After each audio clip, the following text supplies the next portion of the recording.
Today our special guest is Mr. Christian Engstrom, a Swedish politician who represents the Pirate Party, Swedish Pirate Party in the Parliament.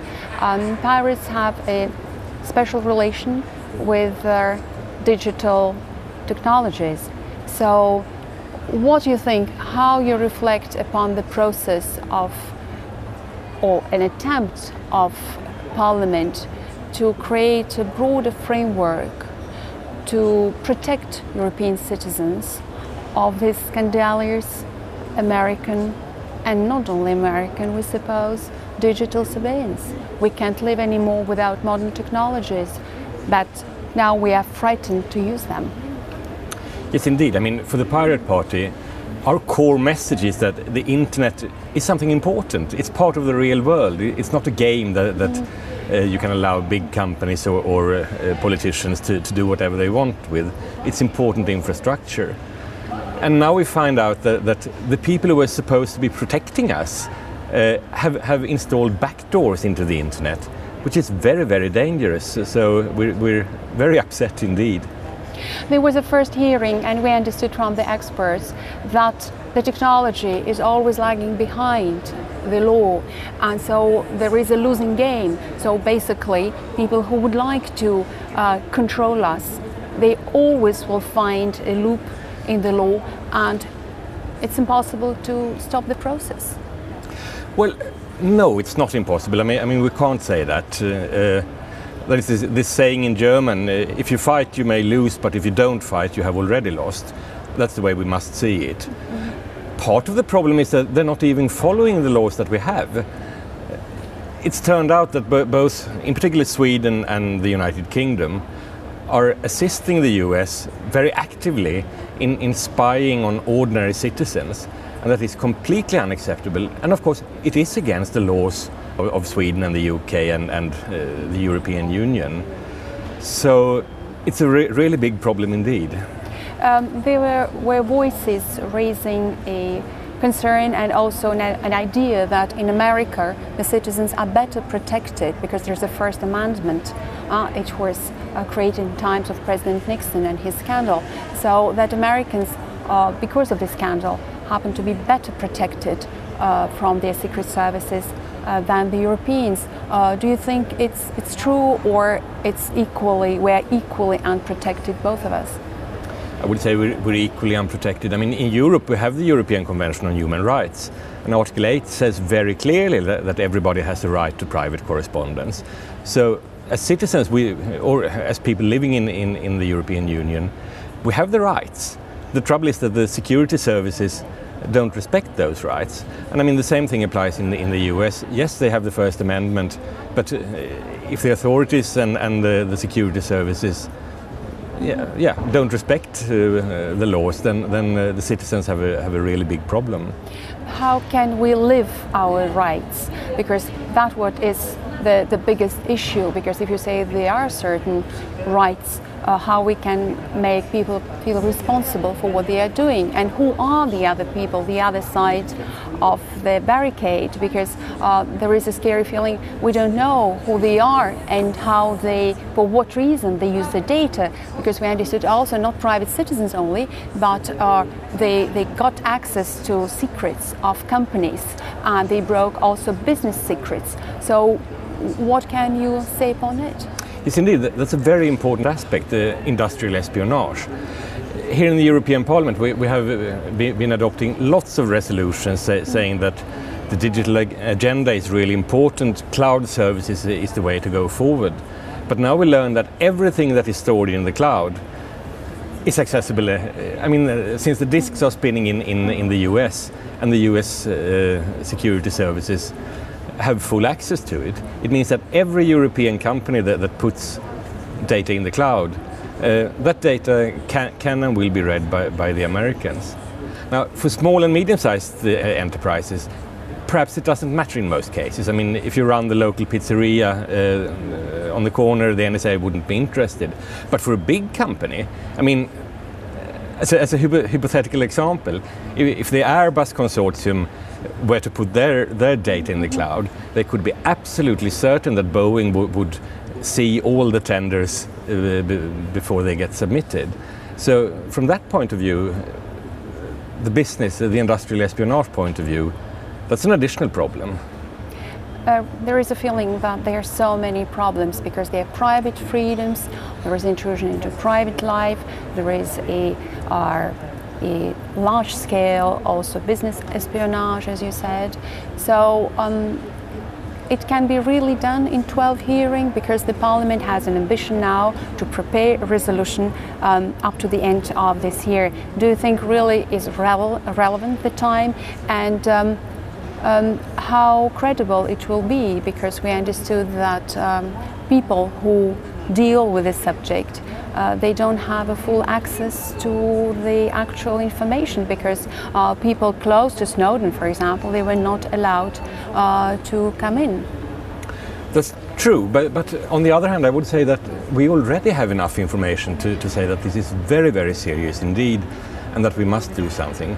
And it's two things. I mean, one is that the Americans, who are supposed to be our friends, I mean, Europe and the US have very friendly terms. Still, they're doing everything they can to spy, not just on our military capabilities, but on ordinary citizens and ordinary companies. That's very serious. But I would say even more serious is the fact that they have been undermining the infrastructure, introducing backdoors into the internet. Sorry, who the Americans were? The Americans, yes, the NSA, the security service in the US. They can't, in most cases, they can't actually break the cryptos that make up security on the internet. So instead, they've been persuading manufacturers of equipment and software manufacturers to introduce backdoors. The problem with this is that if the backdoor is there, it is there for the NSA, but it's also there for any cyber criminal or any terrorist that's able to find it. So, yes, the people who are supposed to protect us have introduced huge vulnerabilities into our infrastructure. Do you think it's realistic now to repair it? And also the other moment, because to get into your apartment, you should really follow a very strict procedure. Police can't come into your apartment and search within your papers. Police can't even, suggest that they will open your envelope without a permission. This is very strict, but at the same time, without any problem, anybody can hack your Wi-Fi and you stay absolutely unprotected also from the legal point of view, because that is not considered to be breaking into your private space. This is a big problem. Many politicians, many of my colleagues don't seem to understand that the internet is part of society and that the rights that we have apply on the internet. I mean, if there was a vote here in plenary suggesting that the police should be allowed to open all physical letters without any suspicion just because they feel like it, I mean, that would be voted down unanimously, of course. But when exactly the same thing is happening electronically, it appears that many of my colleagues don't see it as they don't understand it's the same thing. But they should be, because today, I mean, almost all communication today is electronic. I mean, when was the last time you sent a physical letter to somebody? I don't remember when I did either. So the protections that we have had for I mean, hundreds of years, they are there for a reason. We know that in order to have a good society, we must give citizens the right to privacy, the right to private correspondence, the right to express themselves, even anonymously, because some things can be very sensitive. You don't necessarily want to put your name on everything, but you should have the right to express it. Everybody, in the West at least, I would say, understands this when it comes to the old technologies, letters, newspapers, things like that. But unfortunately, many politicians don't see that the internet is, well, it's the same thing, just new technology. In the other format. But as a pirate, what do you think, what can be the solution, and how the position of the Pirate Party, because you are very advanced in technology, how it differs from the mainstream point of view? Well, our mission here in the European Parliament and well, everywhere else where pirates are trying to get elected or getting elected, our mission is really to teach the other politicians to view the internet and the new technology as it's just an extension of the real world. So the old laws and rights that apply in the world should apply on the internet as well. But that's our main task, and that unfortunately it's taking time. But I do have a feeling that we are making at least some progress, very, very slowly. And of course, in one sense, time is on our side because I mean, every year, 1 year's worth of older voters stop voting and are replaced by young people who've grown up with the internet. They see the internet as it's just a part of the world. So for them it's natural, and that's good. That's in our favor. I understand that there will be a general framework, a proposition for a general framework, but still Europe works on principle of subsidiarity. It means that after the major European decision, every parliament should adapt or confirm in their national legislation what is really adequate for them to protect their citizens. Wouldn't it be again a situation that we will have 29 now different laws protecting on different levels, in different ways, the citizens, and it would be possible to do things which are impossible to do in one state. It would be possible to do it in the other. For example, the same is with ritual slaughter of animals. What you can do in one state, in your state, for example, Sweden is very much hyper-protective towards animals. It's perfectly well to do it in the eastern states of the European Union. So basically you didn't fight the evil, you shifted it to the eastern borders. So would you think it be an adequate framework that would really protect the entire citizenship of European Union, or again we risk to have this fractured legislation? When it comes to cybersecurity and protecting the networks, that is primarily a member state competence, and I think that's a good thing actually, because it's different. But of course we do need a lot of cooperation between different countries. When it comes to data protection, the protection of personal data, our medical journals, all our personal data, there I think there's a good case for having common European rules. And indeed, I mean, we are at the moment working on the data protection regulation that will provide a common framework. When it comes to data protection, one reason is that most of the European countries, each of them, like Sweden for instance, where I come from, we're too small to really, I mean, if we were going to tell the Americans you have to respect Swedish laws, they're just going to say, well, you're so small, we're not going to bother. But if the EU has a common framework, I mean, the EU is a bigger economy than the US. We have 21% of the GDP and the US has 20%. And we have more people, so we're a bigger economy taken together. So if we get a good data protection regulation, that could be a good step, and then we will be able to put pressure on the Americans. What's the core law that should be there? Shouldn't be something that the privacy laws on internet should be equivalent to already achieved good private laws on paper? Indeed, yes. I mean, we want exactly the same laws to apply. But of course, with the new technology, lots of bad things become possible that simply weren't economical or feasible if you had to do it by hand on paper. So it should be even more than... Yes, yes. So the same principles, but we do need more specific rules on what you're allowed to do and not allowed to do.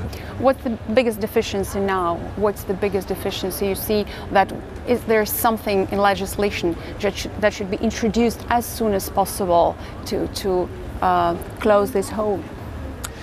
I would say Well, there are lots of things. For instance, we have these agreements between the European Union and the Americans. We've got the SWIFT agreement, or TFTP, depending on which incomprehensible acronym you prefer. That means that the banking details about Europeans, our banking transactions, are sent in bulk to the US.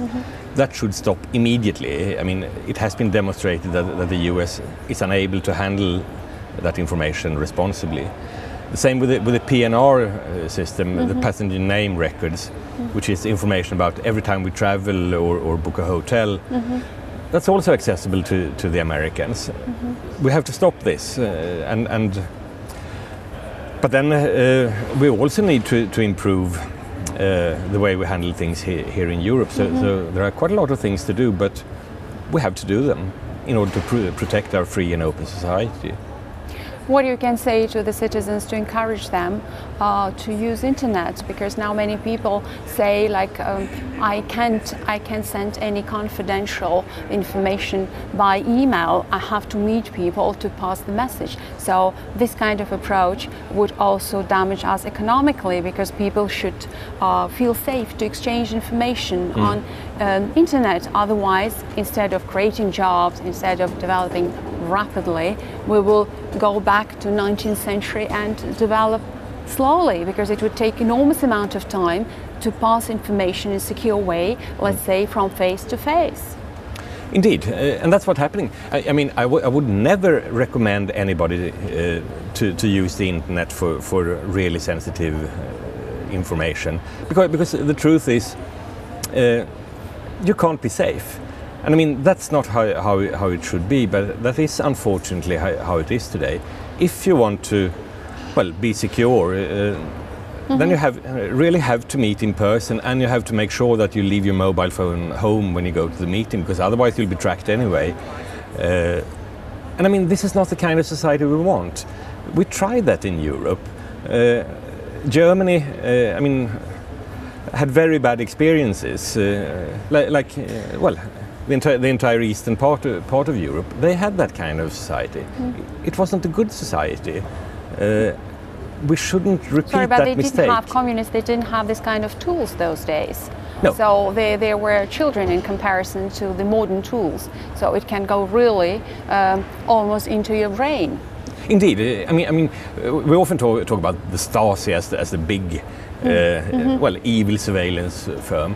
What they did was absolutely nothing compared to what is being done today routinely. I mean, if we could get the surveillance down to the Stasi levels, that would have been a 99.9% victory. And that's horrifying. I don't want to end the conversation on this very pessimistic note. So what is the encouraging in the terms of the schedule? So when you think in realistic terms we can change the current quite sad situation? Well, it's going to take a while, but the important thing is we have to start now. And we can do this because at the end of the day, it is a political decision. Do we want a surveillance society or not? It's not like the machines are doing this by themselves. There are political decisions to be made, and we have to make sure that we make them in the right way. Thank you very much, Christian Engstrom. Certainly I will leave now my gadgets at home when I go somewhere to exchange the sensitive information. Thank you very much for being our guest. It's been a pleasure.